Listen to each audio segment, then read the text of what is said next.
like beautiful souls. I hope that you like that I call you that. Although there's a part of me that's like, I want something more unique. Like, that one's being used a fair amount now these days. But I like it. It's like, you know what? Maybe I'll be a part of that bandwagon for a little while.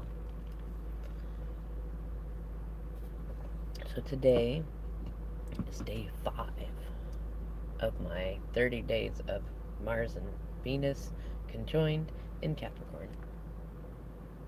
Or conjunct in Capricorn, whichever way you like to say it. Tomato, tomato, potato, potato. You know how it works.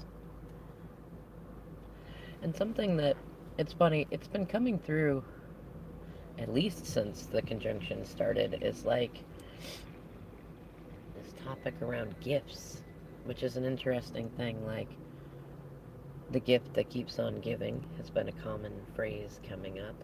And gifts, as in, like,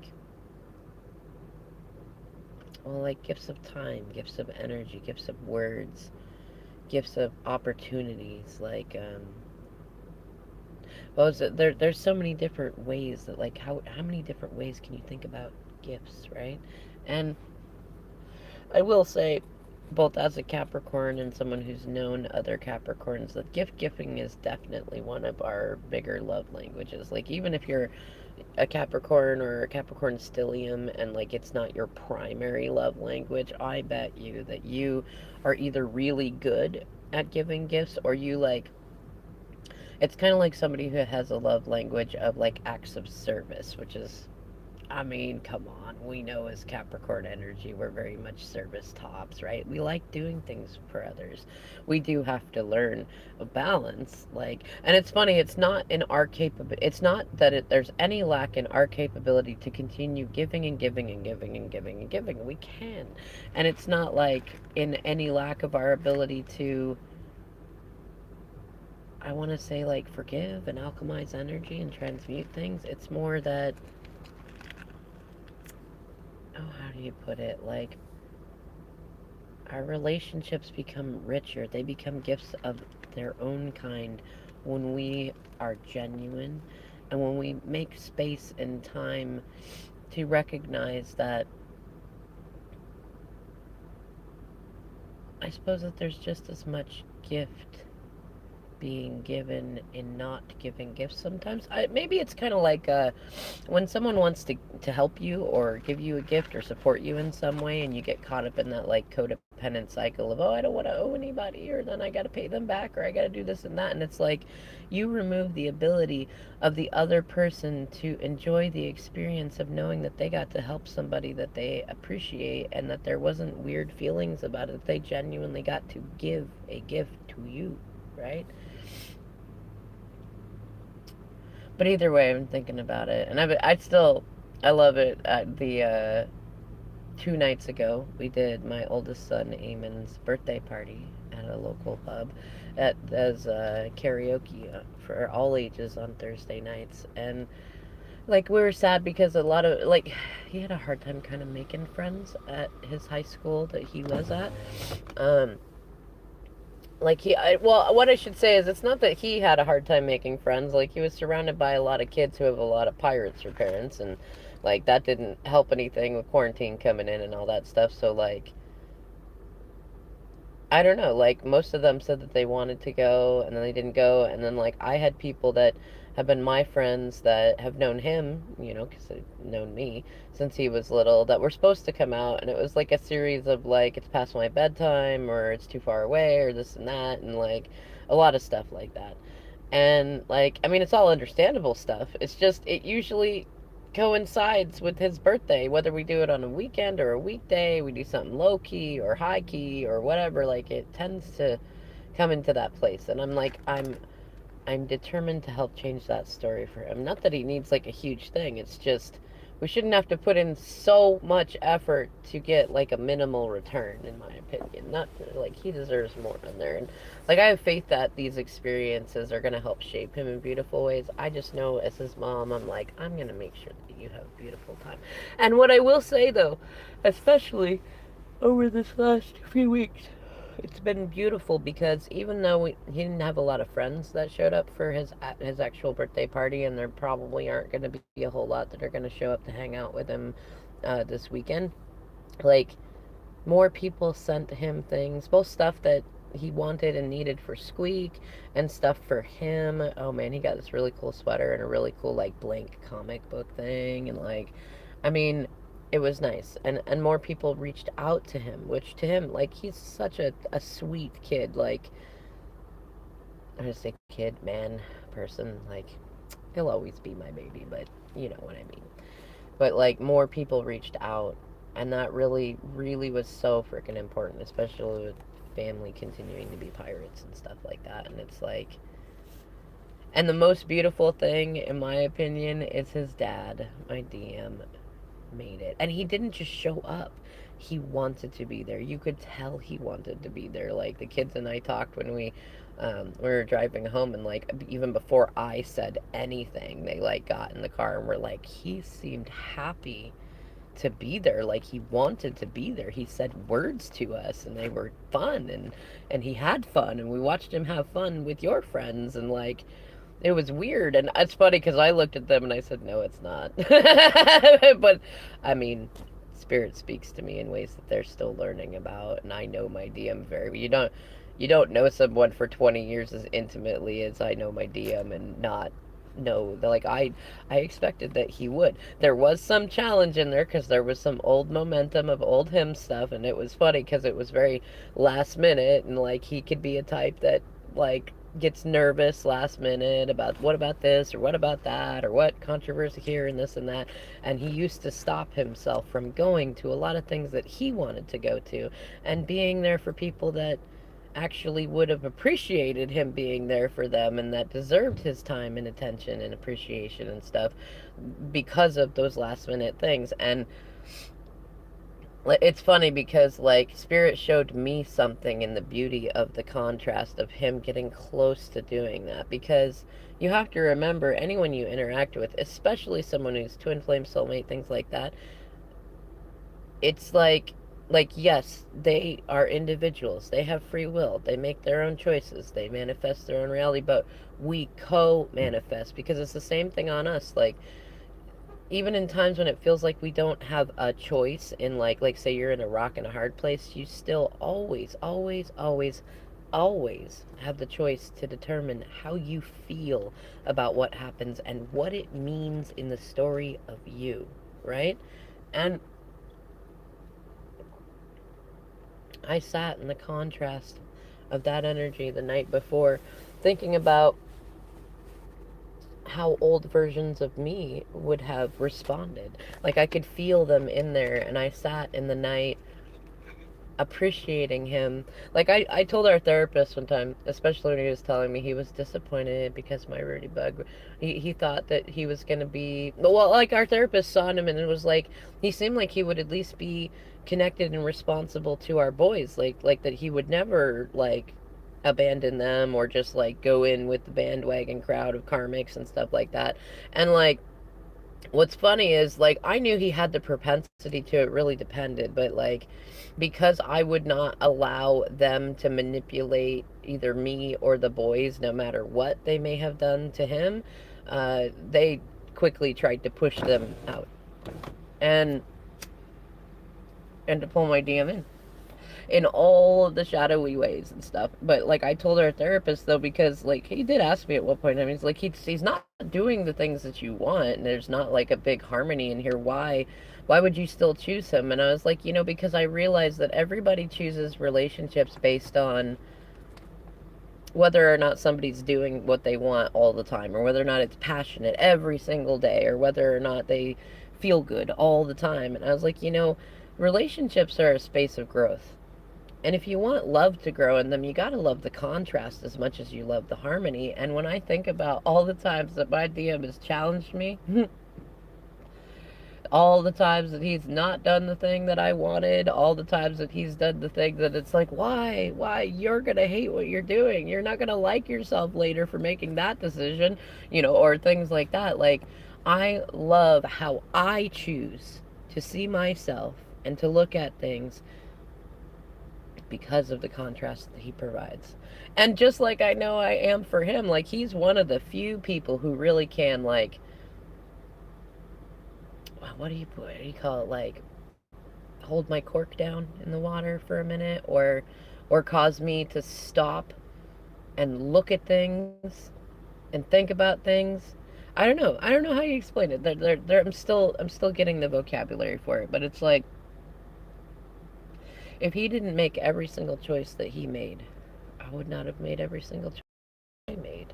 And I look back at my story like I was thinking the other day, like let's say I'm wrong, which how many of you guys know that that's a rare occasion? Well, not a rare occasion, but it's like I'm like 90% of the time I'm correct because I'm careful about what I choose to think about and have in my story and what I predict and things like that. And I'm also not worried about the times that I'm wrong. But I'm looking at it like, okay, let's say we get to my prediction date about timing and learning and growth and things like that with my DM because Spirit did give me a time frame. Not at first, I had to learn how to do it without a time frame, but then it gave me a time frame. And let's say I'm wrong. Let's say I'm wrong, and then it's time to move on from that stuff and be like, okay, I love you, you're my DM, though we're in this incarnation, it's not meant for like physical relationship again. I think about like me entering a new relationship, and I'm in a space of like, I'm fucking proud of me. Like, I watched almost everybody around me, anybody that I've talked to about the situation, they all would run like cowards. They'd be like, oh, well, they're not doing what I want, and so I deserve better, and so I'm going elsewhere. And like, I get that, but that's not self love. That's like an imitation of it. You know what I mean? And I'm not saying it's wrong. That's like you want to have good boundaries and self-respect, but that does not mean you have to give up on people. It does not mean because somebody is not giving you the attention that you wanted in the moment that they are bad or undeserving of your love or that they're never going to grow and so you got to write them off or that the only way to get them to change is to what is it as his family pirate said, nail balls to walls and shit like that. Like, but like I found the balance in the middle. I didn't overgive to the situations like I don't know, past generations have. I didn't sit and pine over it and not let myself experience other things. I didn't like I've been through those too, but like I moved through the energy. And I know that like if I was to move into a new relationship, like look at my boundaries, look at my self-respect, look at my ability to change my mind and make mistakes and have fun and love on myself in each situation. Look at my ability to look at contrast specifically because of the kinds of contrast that my DM provided. Some of those most heartbreaking fucking moments lifted me up later in ways I don't even have the words to describe yet, you know? And like look at where I am now. You know what I mean? Like, you can't say I ever gave up. Even if it comes to the point in time of letting go. And like, if I was in a new relationship, I'd be proud of me. I'm not gonna overgive to any relationship ever again, but I'm also not the type to just be like, I'm not a serial monogamist. I'm not somebody that like jumps into a relationship, be like, oh, now we have to get this, now we have to get that, now we have to get married, now we have to do this, now we have to do that. And I've had some of those shadows in the past, and like, I know that whatever is next, whether it's a short relationship all the way from my DM, whether it's my DM directly, whether it's getting to the point of releasing that stuff, whatever it is, that I'm in no rush. You know, that's something that I did. I said to our therapist at one point too. Like, why are you always in a rush? Like, why everybody always in a rush to get to this place of not thinking about things that naturally come up in your mind? Like, why is everybody in such a rush? Like, I enjoy stopping and smelling the roses, you know? And that's definitely a Mars and Venus and Capricorn sort of energy too, is like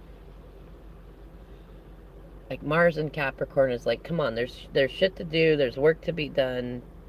As Idea would say, don't dilly dally, right?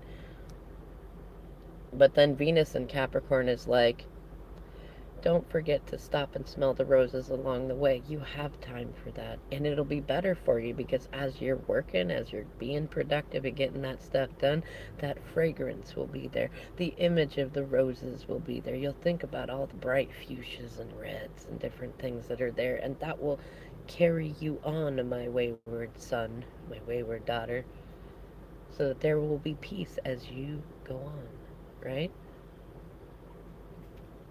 And I think about like the gifts of all the contrasts that all the pirates and everybody provided too, because like what's been coming into my mind a lot lately is like I can really see like I knew that there was a lack of faith in me in the collective of people that I was around, the pirates and potatoes, like, and most of it was their own reflections of themselves. But it's funny because like most of them expected that like if I spoke up, if I said the truth, if I let things go, that I would fall. And like duh, like anybody would, but like they didn't expect that I would rise too, that I would not just carry myself, that I would carry extra weight and it make it look easy and make the struggle look fun. And not, like they didn't expect that I would be in a good place by now, that I would be doing better than any of them. And I recognize, like, whereas the old shadow in me, the old trigger in me, was like, you don't have any faith in me. And I was hurt by that for a while. That was part of a lot of what I was crying about when I went on my trip. Is like, "Oh, nobody has fucking faith in me. They all want me they all say, trust me and this and that. But then when it comes to that reciprocity, where is it? Where is it? But you know what? I'm grateful to all of them who didn't. And to all of them that sit there still watching me, still thinking, how's she going to be too spiritual to work and all that shit? Which is like, I'm not. I am and I'm not. Like, but I still try to figure that one out. That one still comes into my head. A person who commented that, stop thinking you're too spiritual to work. Which is funny, because if you think about it, like, someone saying that, it's like, in order for somebody to say that, they would have to think that I am too spiritual to work. That, like, I can just be supported by community in being spiritual. And, like, in order for them to think that, especially when I never said it and I never did anything like that, that would have to mean that other people were thinking that. And that would have to mean that they didn't feel like they could do that. And that would have to mean that it's possible. And it would also have to mean that, like, I was doing amazing things just in being me, just in being honest, just in chronicling the story because it makes me feel good. And because other people feel inspired by it, right? And that's like its own sort of gift if you think about it. I swear there's the gifts. And it's funny, like the gift that keeps on giving, like I said in the beginning of the video, that's something that's been coming up, but it grew and it turned into the ever giving gift. That's why I put it in the title like that. It's the ever giving gift, the everlasting gift, right? And especially with the lunar nodes of fate having met on the night, I can't remember, I think it was on the night that the Leo Virgo full moon happened. But that energy was still there the next night, which was the night we did my son's party.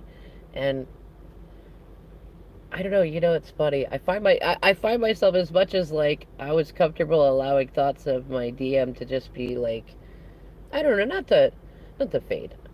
They're never gonna fade. I already accepted that, and in a way because I like it. I like that it never fades.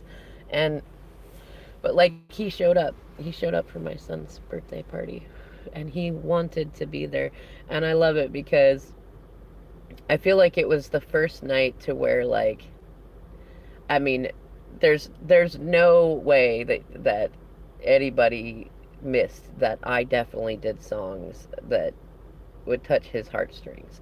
But there was no amount of me that was up there trying to impress him this time. Like in the past me would have been like fawning and been like, look what I can do. Oh, will you love me if I do this? No, this time I was just like, I've been practicing these songs. I've been keeping us warm in my heart with these songs because I like it, because it's me, and because you saw something in me once upon a time. And I just said, you know what, you're right. There is something in me, and I'm going to enjoy it. But what I loved, what I really, really loved, is that our oldest son, on his own birthday, picked some songs to do to show off for his dad. And I know there's been so much, especially with the pirates involved in things, trying to convince him that like I turned the kids against him or things like that, which I totally didn't. And I know him having our little Joey, that definitely shows. Well, did I turn him against you? Like he's not fully comfortable over there amongst the pirates. There's a fair amount of neglect that happens and stuff like that, and like it's not the situation that he would really really like, but he wants to be with his dad. Now if I'd turned him against his dad, against my DM, don't you think he wouldn't want to be there? Or maybe he'd be a little feistier, or maybe there'd be things like that. Like, no, he's telling me he's not yet been in trouble. He got good grades in school. It's so great to see my DM smile about that thought that he had our youngest son, and while he had our youngest son, he got good grades in school. That's a thing that he gets to have for him. That's a gift for him. And like I told all the pirates and all that when they were telling me, like, you can't. Well, you know what's funny? Nobody said I couldn't take my DM back. Nobody said that it was not within my ability or my authority or any of it. They just said I shouldn't. But, like, as I told them, like, that wasn't my plan. And not because I don't want to, because I don't have to. But if there was something that was a romantic gesture, because that's what they all look at it, like when you get on and air people's dirty laundry and pick fights with them and shit like that, that's supposed to be some romantic gesture. And I kind of get it. I don't know. I think there are much better ways to be romantic. But if anything, the romantic gesture was giving him our youngest son, my precious Joey, our precious Joey, and having faith in him to care for him, to provide for his comfort, to not turn him into some like stone wall and grumpy ass, in the spaces within himself, to be the kind of dad that I realized that none of the pirates were gonna allow him to be. Like one of the reasons I fell in love with him was because of how he tried with his daughter, his oldest, and my boy's half sister. And even our therapist had said that, like the way that his story went with that, and the way that he talked about it and things like that, and the way that he spoke about the kids before, it was very strange, very unlike him to have abandoned that charge. And now to have gotten to see on his face that smile that Joey got, our youngest got a good report card while in his care, while going through all that contrast. And that what's great for me too is like the gift that keeps on giving, the everlasting gift, the fact that I spoke to everyone and said, you know what, I love that grumpy old man. I love that. My DM, my Rudy Bug. And I know, you know what? Yeah, he's gonna make some fucking mistakes. Who wouldn't? Like, he's never really been allowed to be a dad of his own choosing and his own kind without a whole ton of interference from a bunch of pirates and shit. And, like, yeah, he's gonna make some mistakes, but you know what? He's also gonna do amazing things, and he's gonna be a great dad. And he's gonna remember himself through this process. And he's gonna grow into the self that he's always wanted to be. That's fucking romantic, I tell you. That's what it is. That's that Venus and Capricorn energy too. You want to see real romance? I'll show you real romance, right? But it feels like the ever-giving gift in that is that I had faith and I was right, and that he gets to see that and feel that and know that, and then it becomes that journey of like what you see in the 3D is not always what is real. Sometimes it is deceptive. Sometimes our shadows and projections cloud the reality of truth around us. Sometimes we choose the reality, and it's not always sometimes it's the shadowy reality, but you get that choice. And you get to decide what you have faith in. And I love that. And then I'm thinking about like this job that I have. It's funny, I was telling someone the other day, like, working on such a big horse property with so many horses, like I love it. I love everything about it. It's funny because in the back of my mind, like, I'm still thinking about other money stuff because it's not as many hours to start as I would have wanted, but I'm glad that it's not because, like, there are various muscles I can feel in my body that I have not worked out in that space.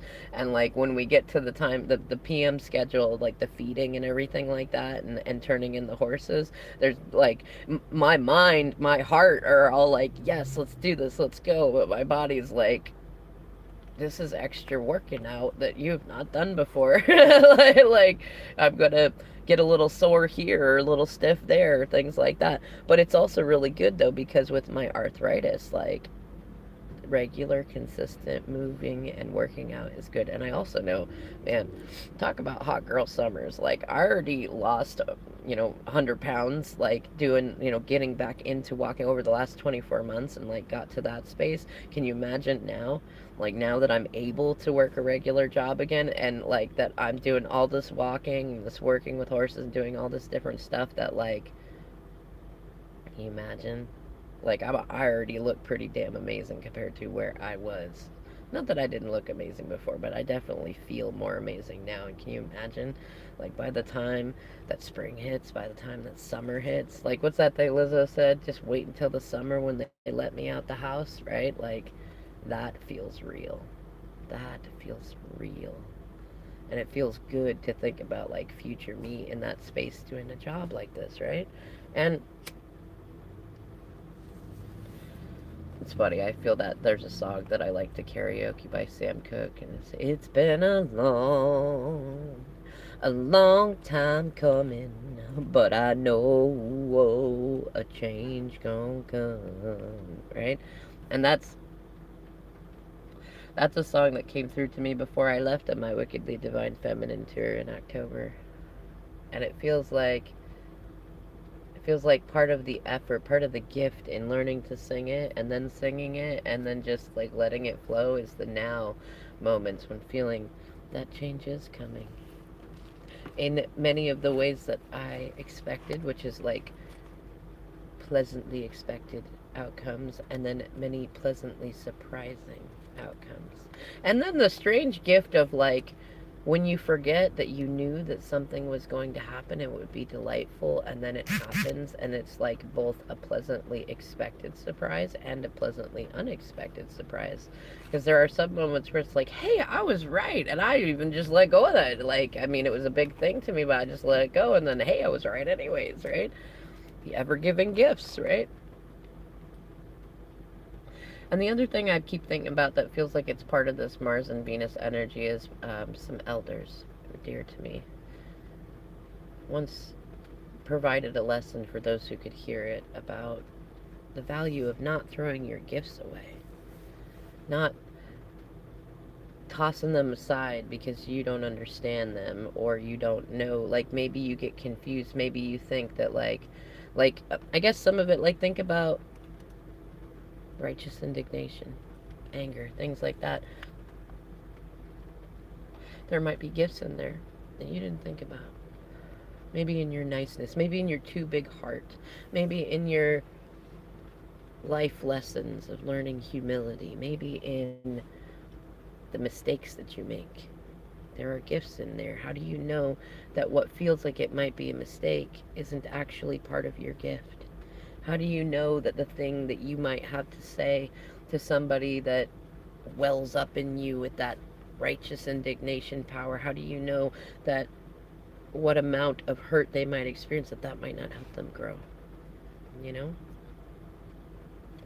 And then think about the things that you feel called to do when it's just you.